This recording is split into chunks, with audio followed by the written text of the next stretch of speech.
Հարցս վերաբերում է այսպես կոչված Թրամփի ուղուն, իհարկե հասկանում եք, որ դա Թրամփի ուղը չի,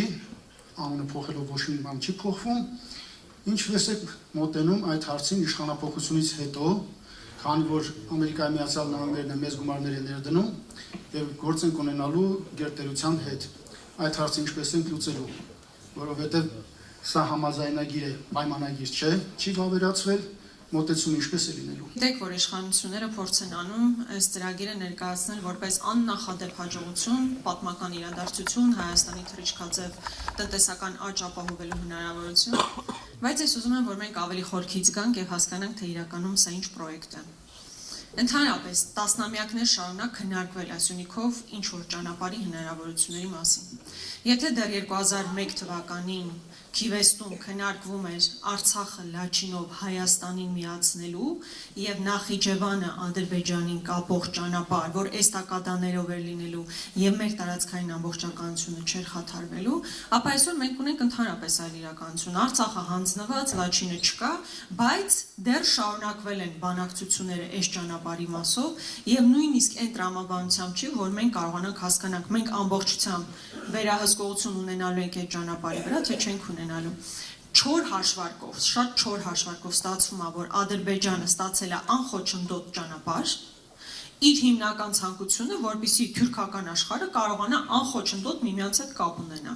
Եվ այսօր Ադրբեջանի հիմնական պահանջը, որ Հայաստանի Հանրապետությունում հայի անուն ազգանունով դեմքով մարդ պետք է հանդիպի, իրականություն է դարձել։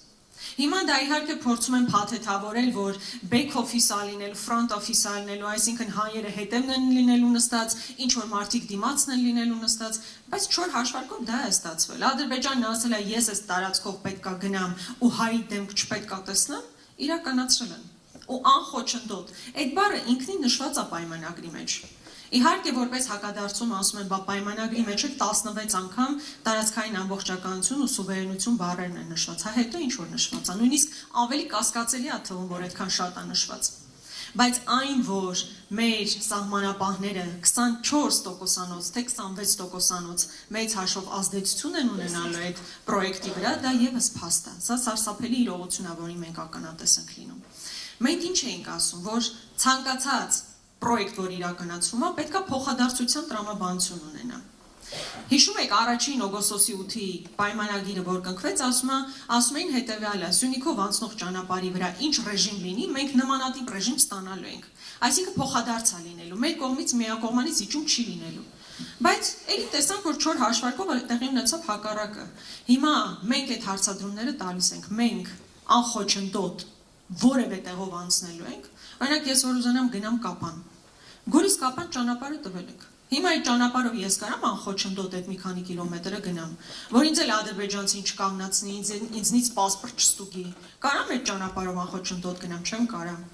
Կարամ Նախիջևան երասխով անխոչնդոտ գնամ, չեմ կարող։ Մեր ասածը հետևյալն է, եւ հղում կատարեմ ձեր կարևոր այդ ֆրազային, որ գերտերության հետ գործ ունենք, այո, Միացյալ Նահանգները որպես գերտերություն ներկայացվածություն ունեն արդեն այստեղ, եւ մենք չենք կարող այլևս հաշվի չնշտել այդ իրողության հետ։ Այո, եթե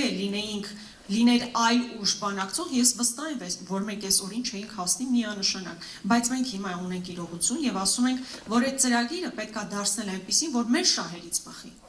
Այսինքն առնվազն Նախիջևան երասխ ճանապարհի մասին հրամայական է, որ մենք դնենք սեղանին։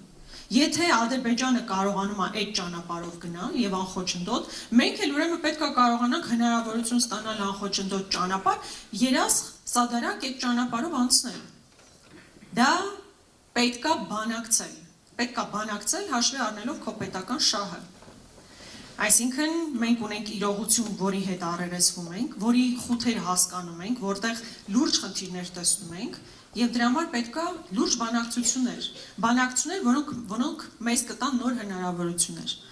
Երկրորդ կարևոր բանը, որ ուզում եմ անպայմանորեն նշել, հետեւյալն է. դուք գիտեք, որ կա 70, ուզում եմ թիվը ճիշտ հիշել, 74-26, թե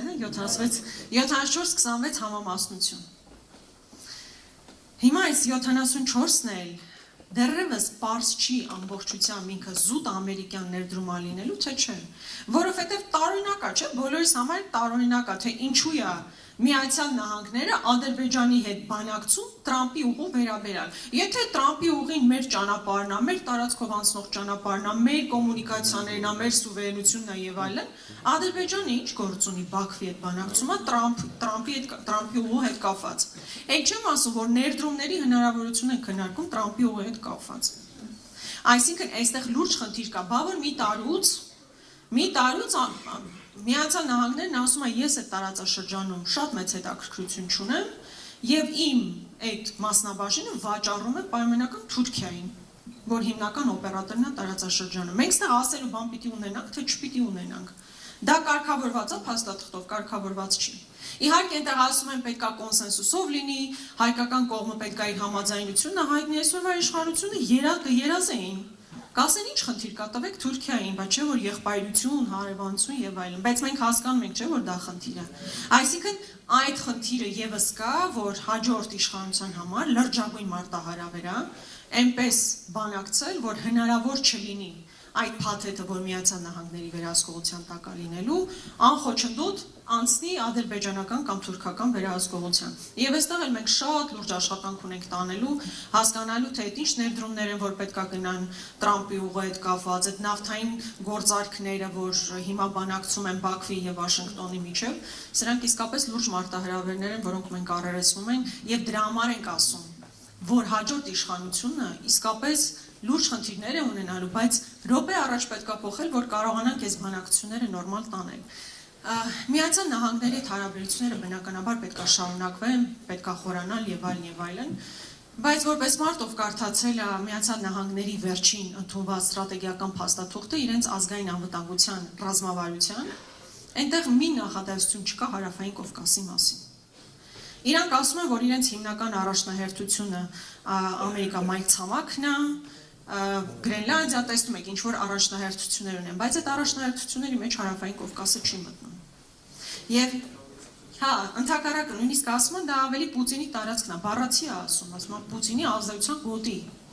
Հիմա այստեղ էլ պետք է հասկանանք, հիմա ինքը ճանաչում է տարածաշրջանը Պուտինի ազդեցության գոտի միևնույն ժամանակ ներդրումներ է կատարում, այդ ներդրումների հետևանքը ինչ պետք է լինի։ Ես էլ չեմ խոսում տնտեսական կոմպոնենտի մասին, որովհետև 42 կիլոմետր ճանապարհը տնտեսական արդյունավետություն չի բերելու մեզ։ Հատկապես եթե դրա 76%-ն էլ գնում է մեկ այլ կազմակերպության, այսինքն Միացյալ Նահանգներին։ Որպեսզի դուք հասկանաք ընդհանուր պատկերացում, այսօր Թուրքիան եւ Ադրբեջանը Վրաստանի տարածքով իրանք հաղորդակցություն ունեն։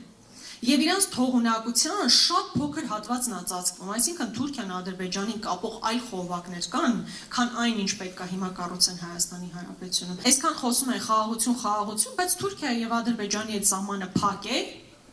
Իսկ եթե այս կոնֆլիկտի պատճառով էլ Իրանի հետ որոշակի լարվածության ֆոնին նաև Իրանի սահմանը փակվի, այսինքն դառնալու ենք երկիր, որի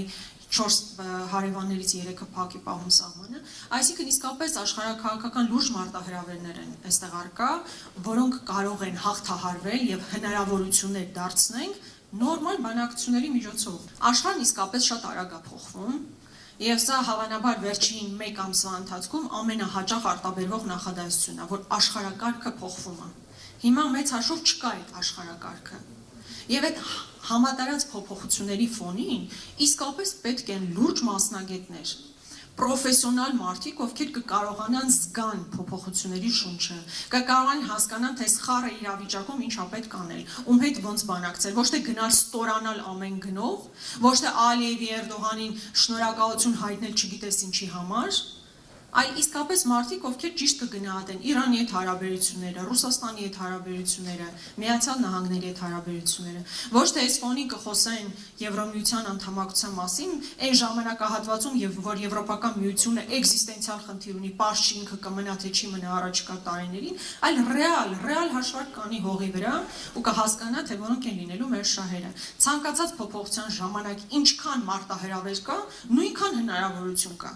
Եվ մեզ պետք է իսկապես ուժեղ թիմ, ուժեղ առաջնորդություն, պրոֆեսիոնալ մարդիկ, ովքեր կկարողանան այս բարդ աշխարհակարգում իրական հնարավորություններ ստեղծել եւ ոչ թե ընդհակառակը ընկղմվել նոր մարտահրավերների։